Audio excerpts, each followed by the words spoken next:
Hello, everyone. This is Tom, the Lone Wolf Prepper. Welcome to the Lone Wolf Prepper Lives channel. Tonight's live stream is going to be on lone wolf survival strategies. Okay, a lot of people say there's no way you can make it as a lone wolf, and I would have to disagree with them. But we're going to talk about the different types of prepping strategies and what I feel of the lone wolf is the best thing for me. So anyway. Yeah, I'm an hour late doing my live stream tonight, but I tell you what, it's one hot day today with a hot wind. I like to do my Lone Wolf Prepper Lives videos outside, but after being out there as long as I have today, it's time. It's hot out. Yeah, that's the best thing about when I have my dream location. I'm going to be in a dugout, and I ain't going to have to deal with the heat or the cold. I'll basically be able to live in a steady temperature. You know what it's going to be like going into a place that's like 68 degrees out with no air conditioning. Tell you what, Mother Nature will supply a lot if you have the knowledge. But anyway, you won't be dealing with heat like I am today. Hey, just saw you were on. I'm Jen, the Army from. Oh, well, hello. Hey, you know what? I'm going to make you a moderator, ma'am. Whoops. What did I do there? Let's see. There. Okay, add a moderator. You should be a moderator now. Yep, you're a moderator. That means somebody comes in here talking stupid.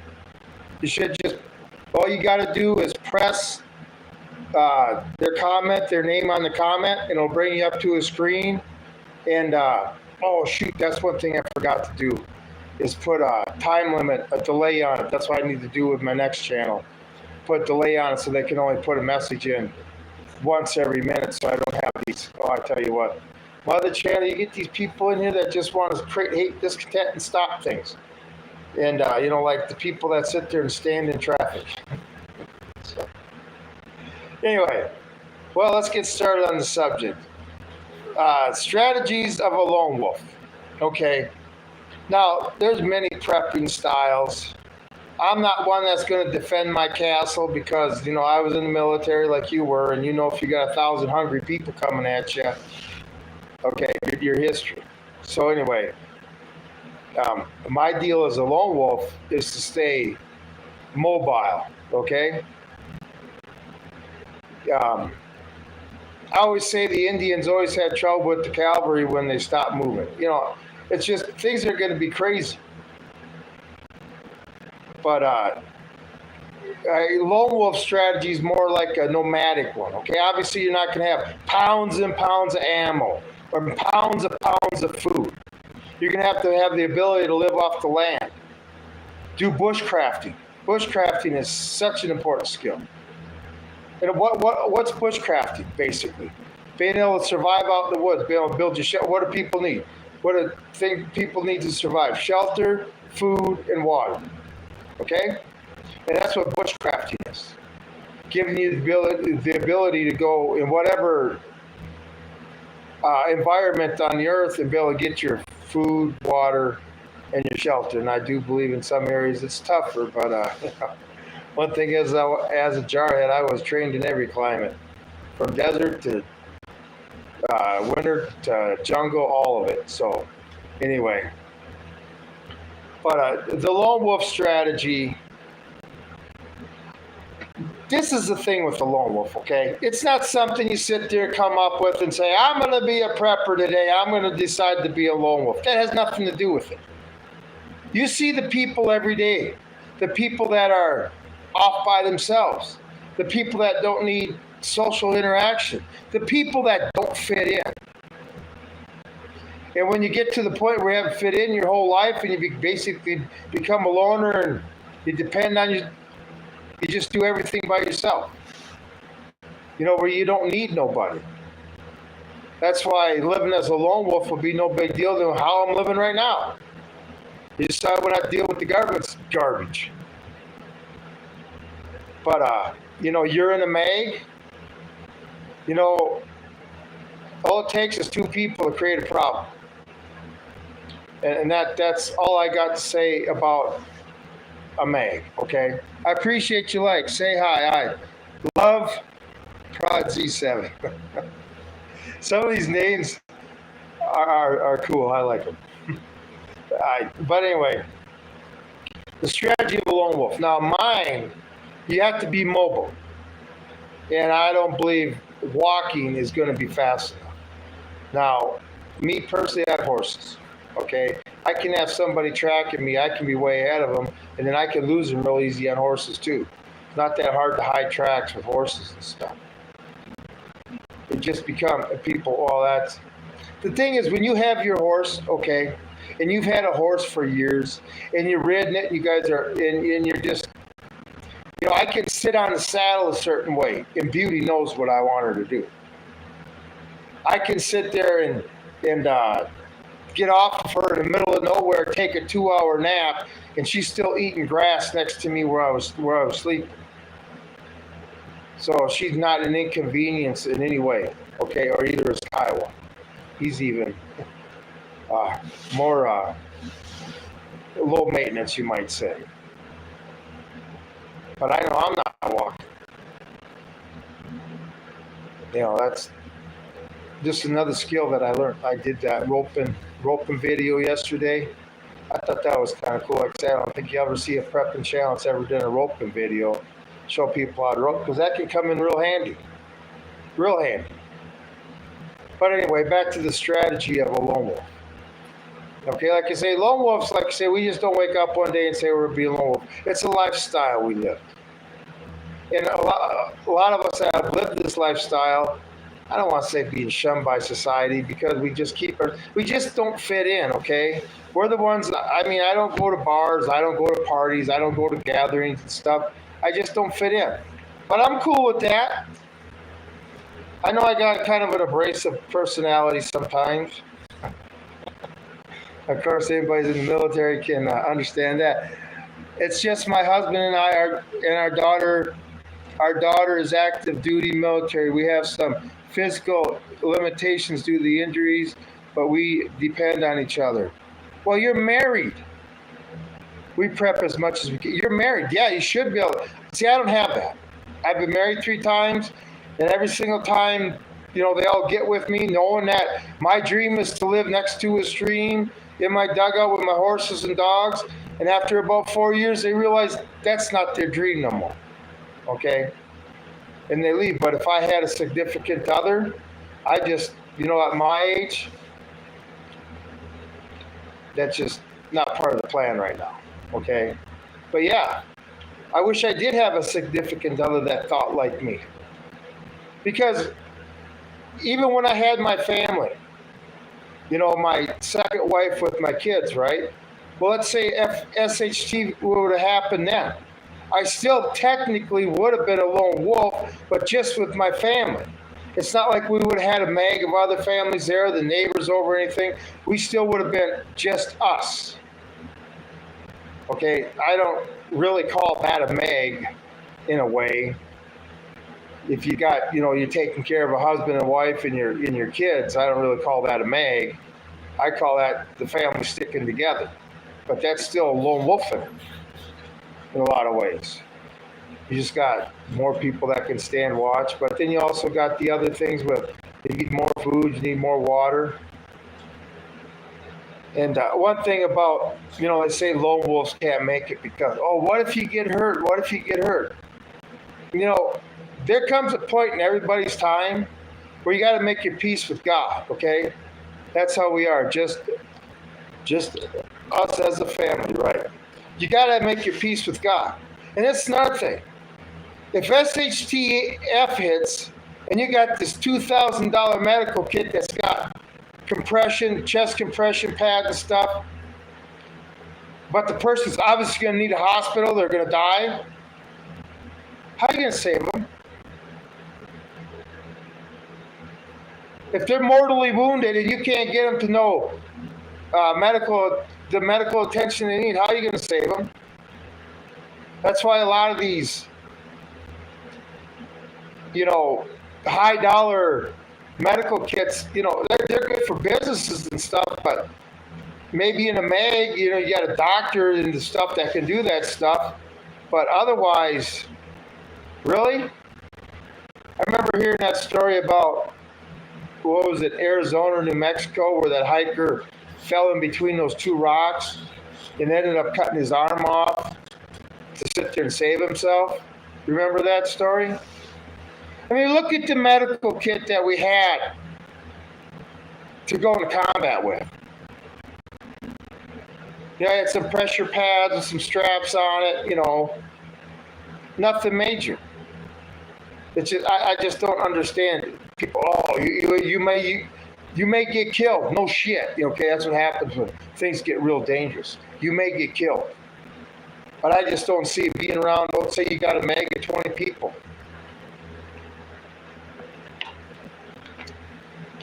Okay? I don't trust it. But they're fitting well with people, and I'm safer by myself. I just feel that. But one thing about these people that are going to protect the castle to the end, and you know this, being in the Army, the average civilian doesn't understand attacks. Okay, you're going to sit there and stand your castle, protect your castle to the last bullet, knowing that you ain't going to come out of it. I like to say, to me, bug out. If you're in the city, bug out. So, I like being a lone wolf. I love people that say, it'll never work. Like I say, would you tell an Indian brave that he couldn't be a lone wolf? Would you tell a mountain man he couldn't be a lone wolf? Would you tell a jarhead like me he couldn't be a lone wolf? Or a cowboy, like where I go out these ranches and stuff. I've always lived that lifestyle of being independent, not needing other people to sit there and make sure I can function day to day. So, yeah. I tell you what, I was one of them that volunteered for everything, believed everything they said, and put myself through the paces. Like, okay, get this, right? We're doing pool training. I can't remember what instance it was pool training. And the one instructor we had was talking to us about, now this is what Jarhead would do, right? He's talking to us about how long you should be able to hold your breath, and the oxygen you kick out is 21%, just like you take in. And he goes, if you can get past that point of that pain, of having to take that breath, you can get past that point without having to take the breath, he goes, you can stay under a lot longer, right? So what's my dumb ass do? Okay. So I go under. I was a diver too. I had my dive watch on and stuff. But I got past that point. I was able to do it. Get past that point where I didn't need to take a breath. I mean, it was more psychological than anything else. And I'm swimming around, right, after I got past that pain. And no urge to have to take a breath at all. Absolutely no urge to take a breath at all. It's been 2 minutes, still swimming around. 2.5 minutes, swimming around. No urge at all to have to take a breath. Well, it's starting to feel unnatural, right?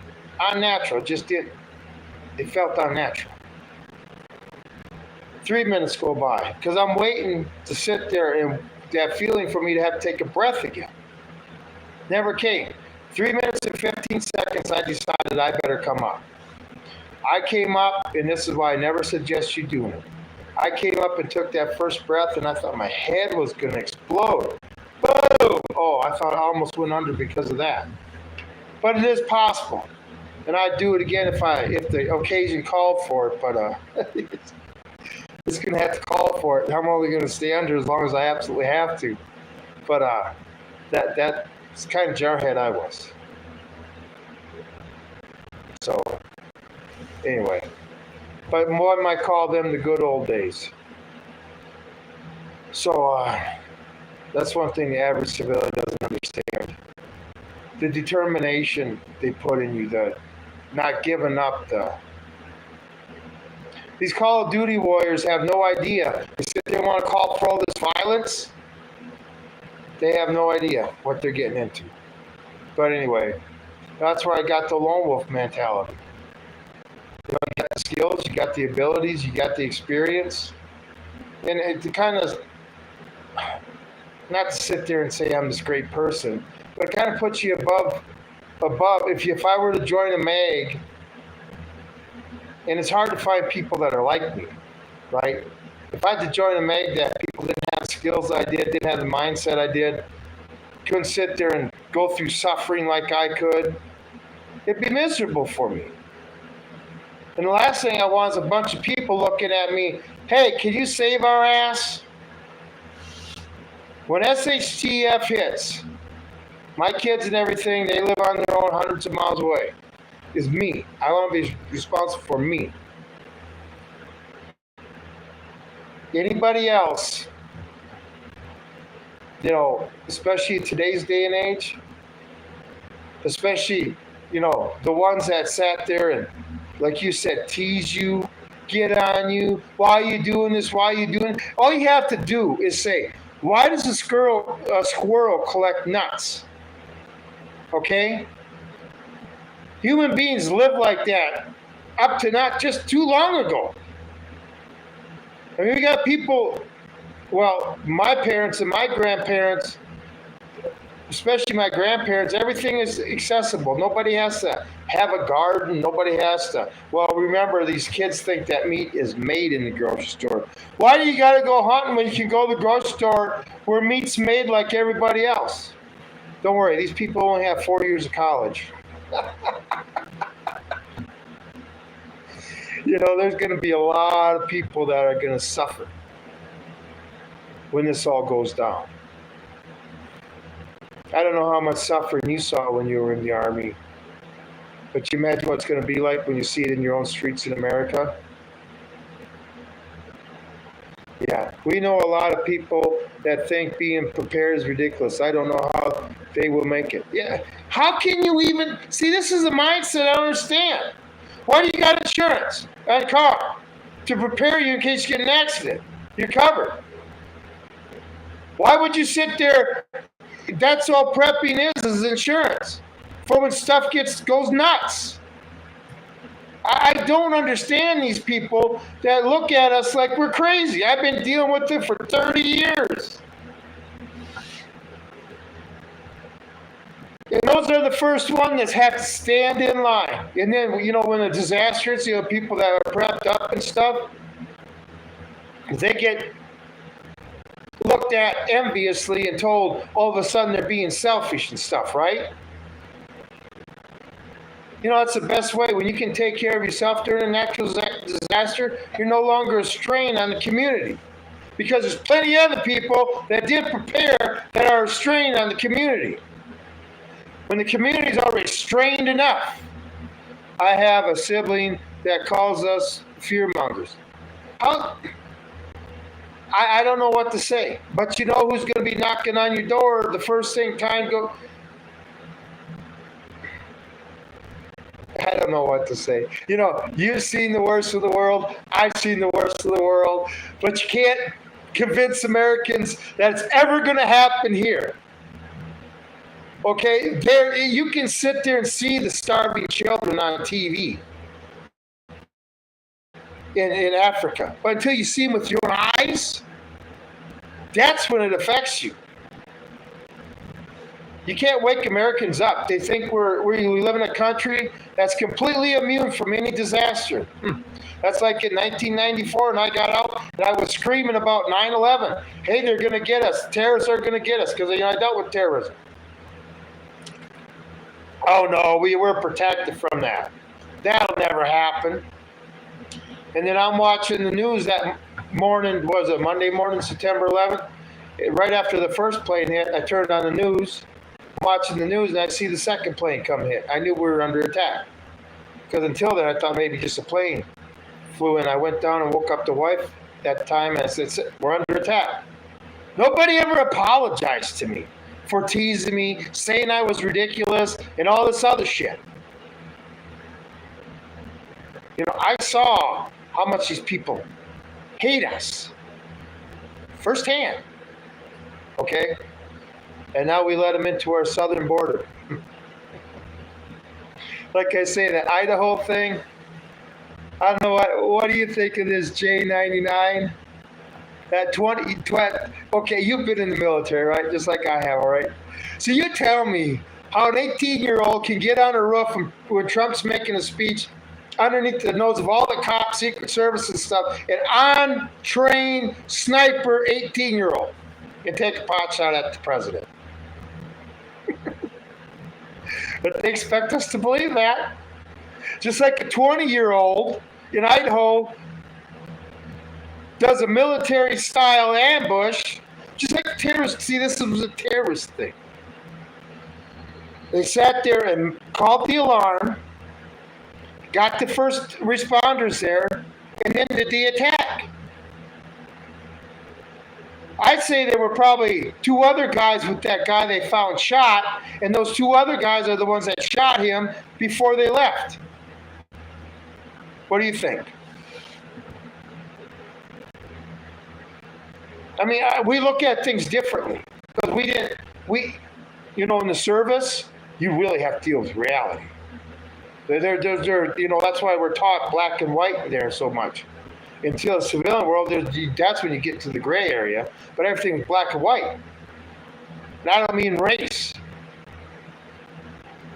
I mean, you know what I mean. But anyway, crazy world we live in. So, but as a lone wolf, I tell you what, I'm glad I got the military skills and the experience I have. It's going to help out tremendously. I mean, like these Call of Duty warriors. They have no idea how to operate a machine gun. I mean, you got to set the headspace and timing on that 50 cal before you try to shoot it. What are you talking about? And then they try to set the headspace and timing, and they put that spring through the bolt spring right through their chest. You know what I'm talking about. They don't know nothing about sustained rates of fire, shooting at area target or a point target. So many people think we are untouchable, but they have forgotten we already have been. Yeah, that's what I don't understand. I mean, Russia could start lobbing bombs and missiles at us right now. I guess we'd be at war with Russia, but wouldn't it be only fair since our ship's hitting Moscow?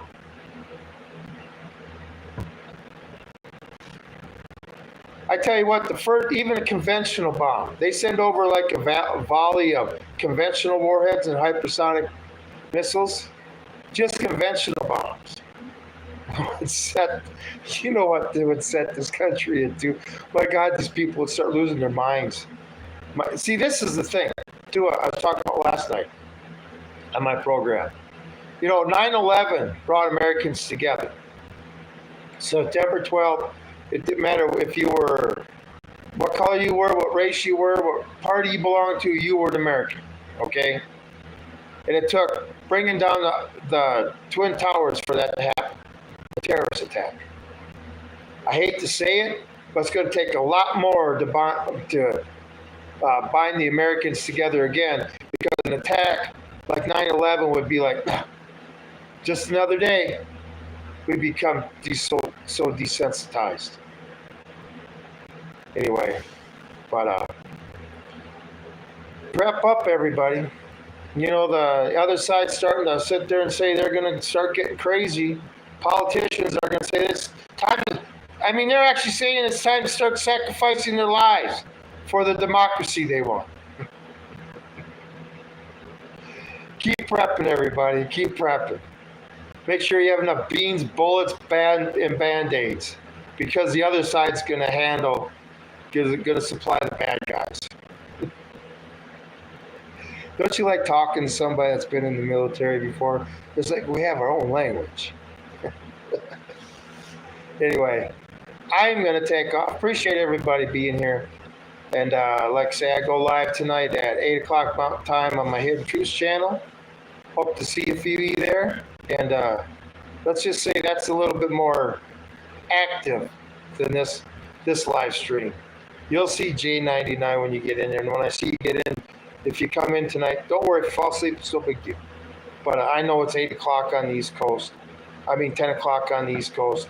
But, I'll make you a moderator on there. But I think I learned how to handle Joey on that channel now. Anyway, that's all the Lone Wolf Preppers got for tonight. Everybody have a great evening. I am out.